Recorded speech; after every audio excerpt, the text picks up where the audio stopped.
Doctor Yunus এবং তার কিছু পোষা স্টুডেন্ট ছাড়া সবাই নির্বাচন চায়, বলছেন রুমিন ফারহানা। সাবেক রাষ্ট্রপতি ফিরে প্রমাণ করলেন তিনি পালাননি। রোডম্যাপের ব্যাপারে মিশ্র প্রতিক্রিয়া প্রমাণ করে সরকার এখনও নিরপেক্ষ, বলছেন মুজিবুর রহমান মঞ্জু।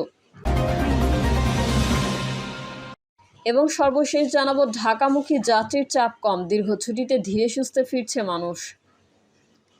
এতক্ষণ শুনছিলেন সংবাদ শিরোনাম, এবারে বিস্তারিত। তবে তার আগে অনুরোধ থাকবে আমাদের চ্যানেলটি সাবস্ক্রাইব করে বেল আইকনটি ক্লিক করুন। সাবেক রাষ্ট্রপতি ফিরে প্রমাণ করলেন তিনি পালাননি। সাবেক রাষ্ট্রপতি আব্দুল হামিদ ব্যাংককে চিকিৎসা নিয়ে দেশে ফিরেছেন। শাহজালাল আন্তর্জাতিক বিমানবন্দরে বিমান থেকে নেমে দেশে ফিরে অনেক প্রশ্নের জন্ম দিয়েছেন তিনি। গত 7 মে দিবাগত রাতে তার চিকিৎসার্থে থাইল্যান্ড যাওয়া নিয়ে ব্যাপক তোলপাড় হয়েছে। দেশের প্রধান আন্তর্জাতিক বিমানবন্দর দিয়ে সবার অগোচরে এবং সর্বোচ্চ পর্যায়ের সম্মতি বা অনুমতি ছাড়া তারা যেতে পারার কথা নয়। তা সত্ত্বেও বিষয়টি নিয়ে শুরু হয় তোলপাড়। কিশোরগঞ্জের এসপিও বিমানবন্দর কয়েকজন ইমিগ্রেশন কর্মকর্তার বিরুদ্ধে ব্যবস্থা নেওয়া হয়। তারপর 3 জন উপদেষ্টার সমন্বয়ে একটি তদন্ত কমিটিও গঠন করা হয়। সেই তদন্ত কমিটি এখনও কোনো রিপোর্ট জমা দেয়নি। রোববার দেশে ফেরার পর সাবেক রাষ্ট্রপতি বিমানবন্দরে বা বাইরে কোনো বাধাও পাননি। স্বাভাবিক কারণেই প্রশ্ন ওঠে, শেখ হাসিনার সরকারের পতনের প্রায় 3 বছর আগে অবসরে যাওয়া সাবেক প্রেসিডেন্টের থাইল্যান্ড যাওয়া নিয়ে এত বিক্ষোভ প্রতিবাদ কেন? কি উদ্দেশ্যে এবং তারপর কয়েকজনের বিরুদ্ধে ব্যবস্থাই বা নেওয়া হয়েছিল কেন? নির্বিঘ্নে দেশ ছেড়ে একেবারে নির্বিঘ্নেই সাবেক রাষ্ট্রপতির দেশে ফেরার বিষয়ে পুলিশের আইজি বাহারুল আলম ডয়েচে ভেলেকে বলেন, তাকে গ্রেফতার করার কোনো যুক্তিসঙ্গত কারণ নাই। তাহলে কিভাবে গ্রেফতার করব? সবই ছিল সাজানো নাটক। সাংবাদিক ও রাজনৈতিক বিশ্লেষক মাসুদ কামাল মনে করেন, আব্দুল হামিদের বিদেশ যাওয়া নিয়ে একটি সাজানো নাটক হয়েছে। তিনি ক্যান্সারের রোগী, তার দেশ থেকে নিষেধাজ্ঞা নাই। তিনি তেমন কোনো মামলার আসামিও নন। তার বিদেশে যাওয়া আসা সবই সরকারের সর্বোচ্চ মহল জানে। তিনি তো সাবেক রাষ্ট্রপতি হিসেবে পুলিশ প্রোটেকশন পান। সরকার চাইলেই তাকে যে কোনো সময় আটক করতে পারে। সাজানো নাটক মনে করার কারণ জানতে চাইলে তিনি বলেন, আসলে আওয়ামী লীগকে নিষিদ্ধ করার জন্য একটা অজুহাত দরকার ছিল। সেটা করার জন্য সরকারের কিছু অর্বাচীন একটা সাজানো নাটক। ডক্টর ইউনূস এবং তার কিছু পোষা স্টুডেন্ট ছাড়া সবাই নির্বাচন চায়, বললেন রুমিন ফারহানা। বিএনপির আন্তর্জাতিক বিষয়ক সম্পাদক ও ফরেন অ্যাফেয়ার্স কমিটির সদস্য ব্যারিস্টার রুমিন ফারহানা বলেছেন, ডক্টর ইউনূস এবং তার কিছু পোষা স্টুডেন্ট ছাড়া সবাই নির্বাচন চায়। কারণ নির্বাচিত বা অতি খারাপ সরকারও অনির্বাচিত সরকারের চেয়ে বেটার হয়। সম্প্রতি একটি টক শোতে হাজির হয়ে এসব কথা বলেন রুমিন ফারহানা। রাজনীতিবিদদের হেয় প্রতিপন্ন করা হচ্ছে জানিয়ে বিএনপির এই নেত্রী বলেন, 1/11-এর সময় যেমন রাজনীতিবিদদের চরিত্র হরণ হচ্ছিল, আমি গত কয়েক মাস ধরে দেখতে পাচ্ছি এমন। যখন আমরা আন্দোলন করেছি তখন এরা ছাত্রলীগ হয়ে লুকিয়েছিল ভাই। এরা জায়গায় জায়গায় ছাত্রলীগ হয়ে লুকিয়েছিল।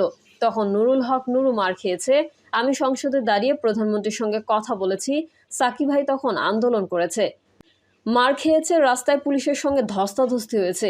এসব দিন আমরা পার করেছি। তো এখন তারা আমাদের কথায় কথায় ভারতের দালাল, রয়ের এজেন্ট এসব বলে। ডক্টর ইউনূস ও নির্দিষ্ট কিছু মানুষ ছাড়া বাকি সবাই নির্বাচন চায় জানিয়ে রুমিন ফারহানা বলেন, একটা দেশে ডক্টর ইউনূস এবং তার কিছু পোষা স্টুডেন্ট ছাড়া সবাই নির্বাচন চায়। প্রশাসন নির্বাচন চায়, রাজনৈতিক দলগুলো নির্বাচন চায়, নিবন্ধিত অনিবন্ধিত সকল দল নির্বাচন চায়, সেনাবাহিনী নির্বাচন চায়, বিদেশিরাও নির্বাচন চায়। নির্বাচন চায় না শুধু এই সরকার। বিনিয়োগ কমে যাচ্ছে উল্লেখ করে রুমিন ফারহানা বলেন, এই সরকার না উপরে উপরের জিনিসগুলো খুব ভালো দেখায়। আশিক চৌধুরীকে নিয়ে এসে একটা চমৎকার প্রেজেন্টেশন দিল, কিন্তু প্রথম আলোর রিপোর্টে দেখা গেল 26% বিনিয়োগ কমে গেছে। গত বছরের 9 মাসের সঙ্গে এই মাসের 9 মাস তুলনা করলে 26% কমেছে বিনিয়োগ। সবশেষ রুমিন ফারহানা বলেন, আমি শুধু একটা কথাই বলবো, নির্বাচিত অতি খারাপ সরকারও অনির্বাচিত সরকারের চেয়ে বেটার হয়। সাবেক রাষ্ট্রপতি ফিরে প্রমাণ করলেন তিনি পালাননি। সাবেক রাষ্ট্রপতি আব্দুল হামিদ ব্যাংককে চিকিৎসা নিয়ে দেশে ফিরেছেন। শাহজালাল আন্তর্জাতিক বিমানবন্দরে বিমান থেকে নেমে দেশে ফিরে অনেক প্রশ্নের জন্ম দিয়েছেন তিনি। গত 7 মে দিবাগত রাতে তার চিকিৎসার্থে থাইল্যান্ড যাওয়া নিয়ে ব্যাপক তোলপাড় হয়েছে। দেশের প্রধান আন্তর্জাতিক বিমানবন্দর দিয়ে সবার অগোচরে এবং সর্বোচ্চ পর্যায়ের সম্মতি বা অনুমতি ছাড়া তারা যেতে পারার কথা নয়। তা সত্ত্বেও বিষয়টি নিয়ে শুরু হয় তোলপাড়। কিশোরগঞ্জের এসপিও বিমানবন্দর কয়েকজন ইমিগ্রেশন কর্মকর্তার বিরুদ্ধে ব্যবস্থা নেওয়া হয়। তারপর 3 জন উপদেষ্টার সমন্বয়ে একটি তদন্ত কমিটিও গঠন করা হয়। সেই তদন্ত কমিটি এখনও কোনো রিপোর্ট জমা দেয়নি। রোববার দেশে ফেরার পর সাবেক রাষ্ট্রপতি বিমানবন্দরে বা বাইরে কোনো বাধাও পাননি। স্বাভাবিক কারণেই প্রশ্ন ওঠে, শেখ হাসিনার সরকারের পতনের প্রায় 3 বছর আগে অবসরে যাওয়া সাবেক প্রেসিডেন্টের থাইল্যান্ড যাওয়া নিয়ে এত বিক্ষোভ প্রতিবাদ কেন? কী উদ্দেশ্যে এবং তারপর কয়েকজনের বিরুদ্ধে ব্যবস্থাই বা নেওয়া হয়েছে? রোডম্যাপের ব্যাপারে মিশ্র প্রতিক্রিয়া প্রমাণ করে সরকার এখনও নিরপেক্ষ, বলছেন মুজিবুর রহমান মঞ্জু। আমার বাংলাদেশ পার্টির চেয়ারম্যান মুজিবুর রহমান মঞ্জু বলেছেন, এই সরকারের প্রধান সমালোচনা হলো রাজনৈতিক দল ও ছাত্রদের মধ্যে ঐক্য গড়তে ব্যর্থ হয়েছে। অন্যদিকে নির্বাচনের সময় ঘোষণায় মিশ্র প্রতিক্রিয়া প্রমাণ করে সরকার নিরপেক্ষ। মুজিবুর রহমান মঞ্জু বলেন, এতদিন আলোচনার বিষয়বস্তু ছিল নির্বাচন আদৌ হবে কিনা, কিংবা হলো সেটা ডিসেম্বরে না জুন। এখন সবার আলোচনা ডিসেম্বর না এপ্রিল। অর্থাৎ যারা এতদিন নির্বাচন হবে কিনা বা হবে না তা নিয়ে দোচানায় ছিল, এখন তাদের আলোচনা নির্দিষ্ট হয়েছে নির্বাচনকালীন সুবিধা অসুবিধা নিয়ে। এভাবে ধীরে ধীরে তর্ক বিতর্ক ও অবিশ্বাস কমে আসবে এবং গণতন্ত্র পুনঃপ্রতিষ্ঠা সহ নতুন বন্দোবস্তের রাজনীতির জন্য ঐকমত্য প্রতিষ্ঠিত হবে বলে তিনি আশাবাদ ব্যক্ত করেন। ঢাকামুখী যাত্রীর চাপ কম, দীর্ঘ ছুটিতে ধীরে সুস্থে ফিরছে মানুষ। গ্রামে থাকা প্রিয়জনের সঙ্গে ঈদুল আজহা উদযাপন শেষে রাজধানীতে ফিরতে শুরু করেছে মানুষ। তবে ঈদের দুদিন পরেও কর্মস্থলমুখী মানুষের চাপ খুবই কম। ঈদের পরে লম্বা ছুটি হয় গ্রামে ফেরা মানুষের রাজধানীতে কর্মস্থলে ফিরতে কিছুটা দেরি হচ্ছে। এখনও পুরোদমে আসা শুরু হয়নি। তবে গত 2 দিনের তুলনায় আজ ঢাকায় ফেরা যাত্রীর কিছুটা বেশি। আগামী বৃহস্পতিবার থেকে যাত্রীর চাপ বাড়বে বলে মনে করছেন সংশ্লিষ্টরা। মঙ্গলবার সকাল থেকে রাজধানীর অন্যতম প্রবেশপথ যাত্রাবাড়ি সায়দাবাদ এলাকা ঘুরে দেখা গেছে দূরপাল্লার গাড়ি খুব বেশি রাজধানীতে প্রবেশ করছে না। যেগুলো আসছে সেগুলো যাত্রীপূর্ণ নয়। পরিবহন সংশ্লিষ্টরা বলছেন, ঈদের পরে এবার লম্বা ছুটি। খুব জরুরি না হলে লোকজন এখনও সেভাবে ঢাকা ফিরতে শুরু করেনি। মূলত অফিস, কলকারখানা, শিল্প প্রতিষ্ঠান শুরু হবে আগামী সপ্তাহ থেকে। সেই হিসেবে বৃহস্পতি, শুক্র ও শনিবার ঢলের মতো রাজধানীতে ফিরবে মানুষ। ঢাকা চট্টগ্রাম চাঁদপুর রুটে চলাচল করা পদ্মা এক্সপ্রেসের গাড়ি চালক মোহাম্মদ শাহ আলম মঙ্গলবার সকাল 8:30টার দিকে সায়দাবাদের জনপথ মোড়ে দাঁড়িয়ে বলেন, গতকালের চেয়ে আজ যাত্রী কিছুটা বেশি।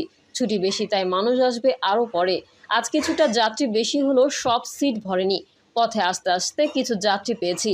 পটুয়াখালী থেকে সপরিবারে ঢাকায় ফিরেছেন চাকরিজীবী ইলিয়াস হোসেন। জাগো নিউজকে তিনি বলেন, আমার ছুটি গতকালই শেষ, আজই আমার অফিস শুরু করতে হবে। একটু দেরি করে গেলে সমস্যা নেই, তাই সকালে চলে আসলাম। তিনি আরও বলেন, যখন যাত্রা করেছি তখন বাস মোটামুটি খালি ছিল। পথে আস্তে আস্তে কিছু যাত্রী হয়েছে। ভাড়া কিছুটা বেশি হলেও পথে আসতে কোনো সমস্যা হয়নি। মঙ্গলবার সকালে সায়দাবাদের বাস টার্মিনালের আশেপাশের এলাকায় দেখা গেছে 2-1টি বাস আসলেই সিএনজি, অটোরিকশা, মোটরসাইকেল চালক, অটোরিকশা চালকরা যাত্রীরা আসায় বাসটি ঘিরে ধরছেন। প্রিয় দর্শক, এই ছিল এখনকার সর্বশেষ সংবাদ। আপডেট ও সংবাদ পেতে চ্যানেলটি সাবস্ক্রাইব করে বেল আইকনটি ক্লিক করুন। কমেন্টে আপনার মতামত জানিয়ে আমাদের সাথেই থাকুন।